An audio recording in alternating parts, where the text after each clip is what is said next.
Today's video is all about key changes. I'm going to be showing you 7 different ways to change keys in your music. So let's get straight to it.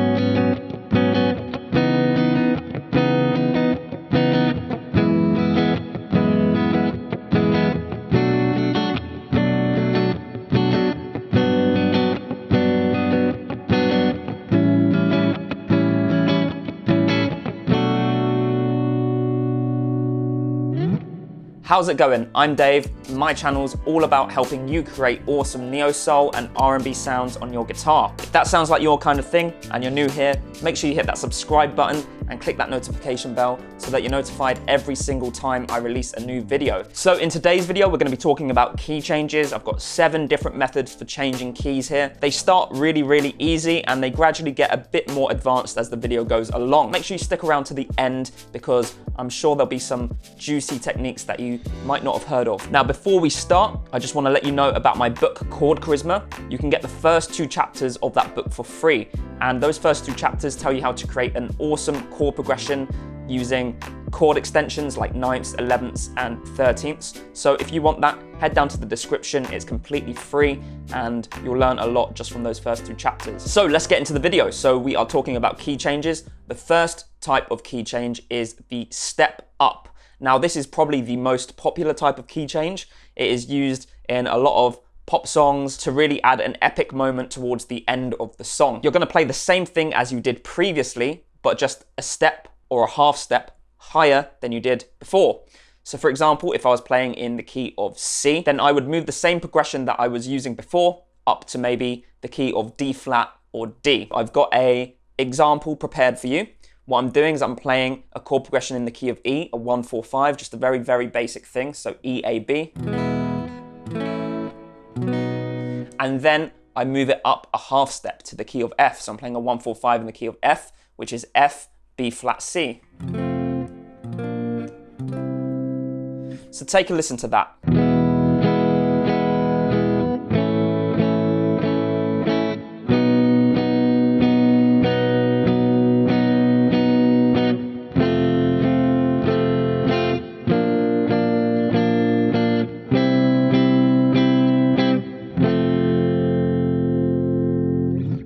Okay, so the second method is the relative key modulation. So modulation is just another word for key change. So if I use the word modulation, that's all I mean.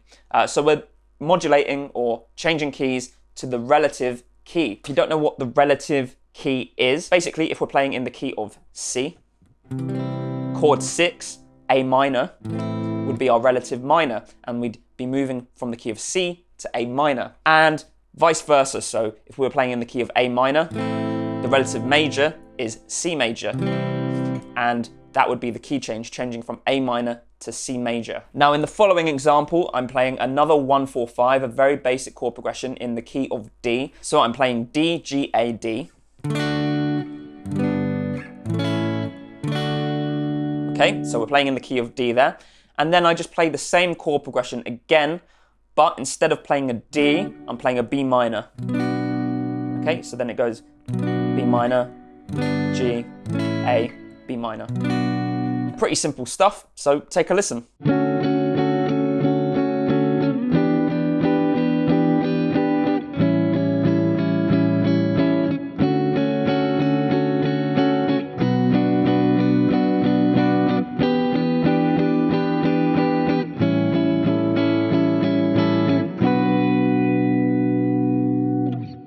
Alright, so method 3 is the parallel key modulation. What is a parallel key? A parallel key is just another key that has the same root note or tonic.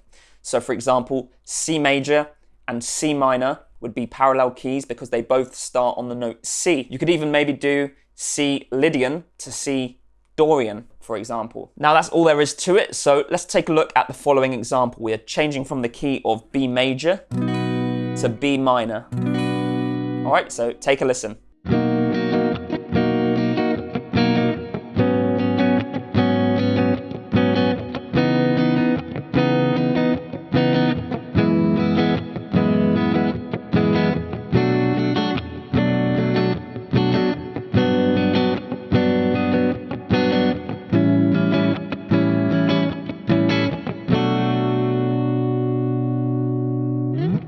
Method 4 is the pivot chord modulation. What we're doing is we're taking two keys, using a chord that's common to both keys to transition between them. The really cool thing about this type of modulation is that you barely even notice that a key change has happened. So this makes it really, really good for songs where you want to change key, but you don't want it to be too dramatic or grand sounding. Now, this is easier to do with keys that are closer together, meaning keys that have a lot of common notes that are shared, obviously. So if you want to find out which keys are similar to other keys, just take a look at the circle of fifths.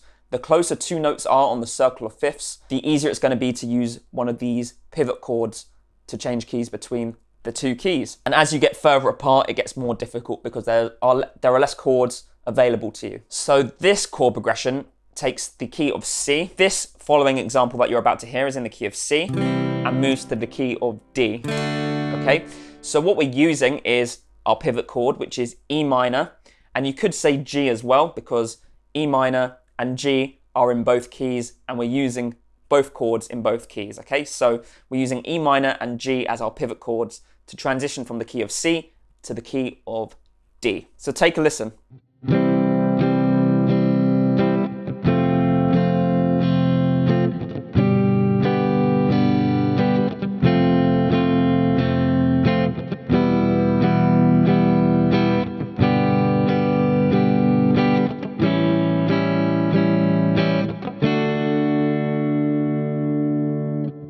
Method number 5 is the common tone modulation. Now this is a little bit similar to the pivot chord modulation, except we're not taking a common chord between both keys, we're taking just one common tone between both keys. Now this is really, really cool because we can change to wildly different keys here. Keys that are about as far apart as you can get. So I've added a melody to the example that you're about to hear. What we're doing is we're playing in the key of C, and we're transitioning to the key of A flat. Now these are two very, very different keys, but they do share a note. They share a G.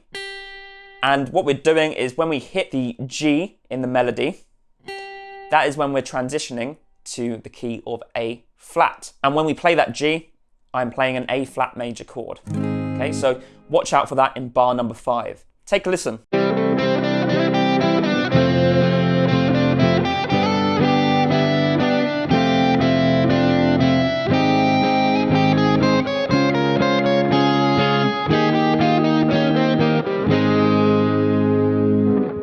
Okay, so we're on to our last two methods now, and these two methods are going to take a bit more explanation here because you really need to understand the chords themselves. The 6th method of changing keys is to use diminished 7th chords. So diminished 7th chords kind of bridge the gap between two different keys because they're very, very similar to dominant 7th chord. So all you have to do to turn a diminished 7th chord into a dominant 7th chord is lower one of the notes, any one of the notes. This works because the diminished 7th chord is a symmetrical chord. What is a symmetrical chord? A symmetrical chord is where every single note is the same distance apart from the previous note. So if we took the E diminished 7th chord, for example, we have the notes E, G, B flat, and D flat. E to G is a minor third, G to B flat is a minor third, B flat to D flat is a minor third, and then D flat back to E is a minor third as well. So minor third, minor third, minor third, minor third. Now this means that we can play diminished 7th chords, play it 3 frets higher or a minor third higher, and we have the exact same diminished 7th chord, but just in a different inversion. And we can keep going up in minor thirds or down in minor thirds, and we're just inverting the same chord basically. So let's take a look at a few different shapes for diminished 7th chords that you can use. So I'm going to be playing the root notes on the 5th fret for all of these shapes. Here is the first shape. We are playing 5 on the low E string. Now we're going to bar the 4th fret of the D string all the way down to the B string here with our index finger. And we're going to play the ring finger on 5th fret of the G string. So we're playing 5 on the low E, 4 on the D. Oh, that didn't sound very good, did it? Let's try that again. 5 on the low E, 4 on the D, 5 on the G, and 4 on the B. So that's our first shape. Then we've got this shape here. So we're playing 5 on the A, 6 on the D, 4 on the G, and 6 on the B. Then we've got this shape here where we're playing 5 on the D, 6 on the G, 5 on the B, and 6 on the high E. Okay, so those are some shapes you can use for diminished 7th chords. Now let's analyze these diminished 7th chords a little bit. So as I said, all you've got to do is drop one note of the diminished 7th chord down a semitone to get a dominant 7th chord. So let's take the E diminished 7th chord again. So we've got the notes E, G, B flat, D flat. If we drop that E down to an E flat, we get all the notes of an E flat 7 chord. Now if we take the G, we can drop it down to an F sharp.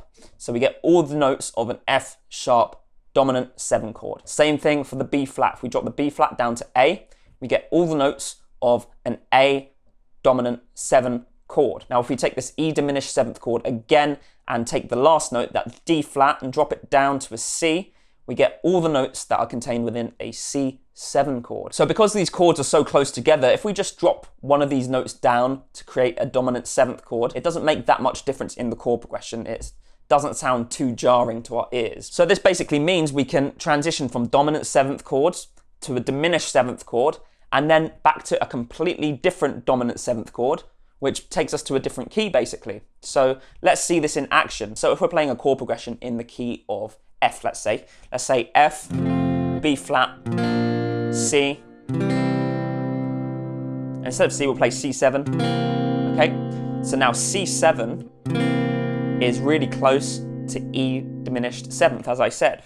Okay, so from this E diminished 7th chord, we could either go to F sharp 7, we could go to A7, we could go to E flat 7, or we could go back to C7. But from this E diminished 7th, I am going to go to E flat 7. Okay, and then this E flat 7 takes us to the key of A flat. And then we can play a chord progression in the key of A flat. If we, instead of playing the E flat 7, we played an F sharp 7, that would take us to the key of B. Okay, so instead of playing an F sharp 7, if we played the, what was the other one? The A7. So E diminished 7th to A7, then that would take us to the key of D. Okay, but take a look at the chord progression that I've written as an example. I'm playing in the key of F, and I transition from C7 to the E diminished 7th chord, and then from the E diminished 7th chord, I transition to E flat 7, and then from that E flat 7, that is the 5 chord in the key of A flat. So we transition from the key of F to the key of A flat. Take a listen.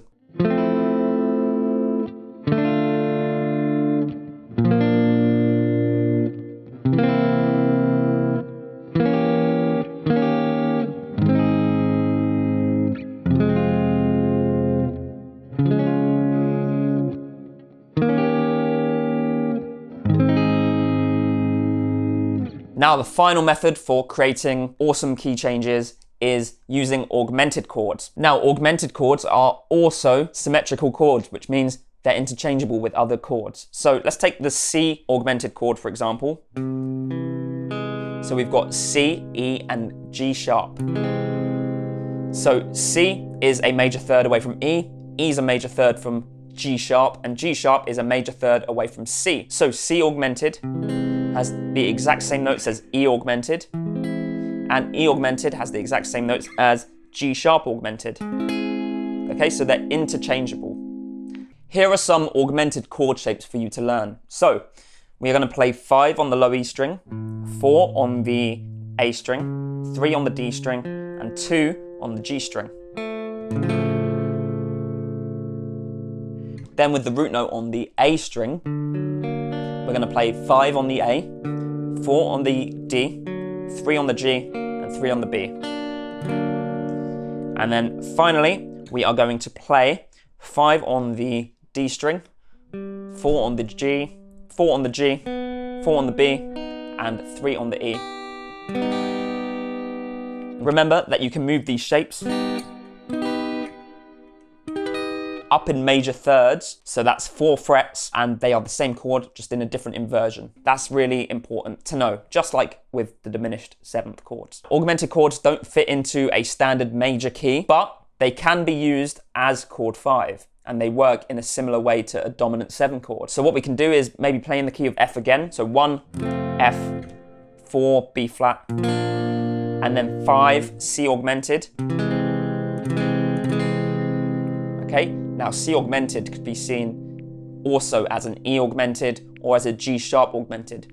So if we saw it as an E augmented chord, that would mean we could use it as a 5 chord, and E augmented would be the 5 chord in the key of A. Okay, if we maybe saw it as a G sharp augmented chord, so played F, B flat, C augmented, but instead of seeing it as a C augmented, we saw it as a G sharp augmented, that could take us to the key of D flat.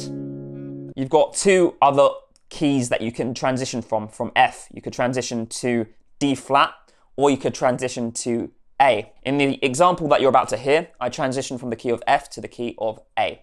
So I'm playing F, then B flat, then C augmented, which is kind of seen as an E augmented here, because that is the 5 of the key of A. And then I just continue my chord progression in the key of A and finish it there. So take a listen.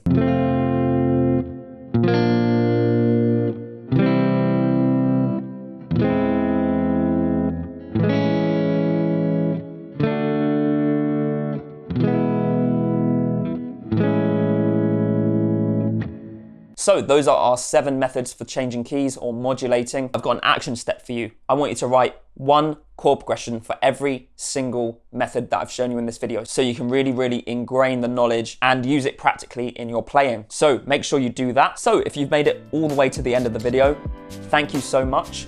And I'd like you to type the word sausage down in the comments, because 1, it's funny, 2, it lets me know that you've watched the entire video, and 3, it will confuse some people who haven't watched the video all the way through. So if you could do that for me, that would be amazing. Make sure you like the video as well. If you haven't done so, I don't know what you're doing. Subscribe to the channel. I've got loads more awesome content for you coming up very soon. And if you'd like to donate to the channel, that would be much appreciated. I've got a Patreon page, which starts at as little as $2 per month, which is an absolute steal because you get exclusive content, you get exclusive lessons, written and video lessons, you get extra content for these videos, so resources like tabs and chord diagrams, things like that. And it's also a place where you can ask me endless questions if you want to as well. Thanks for watching. If you enjoyed this video, you're definitely gonna enjoy this one as well, and I'll see you there. Have a good one.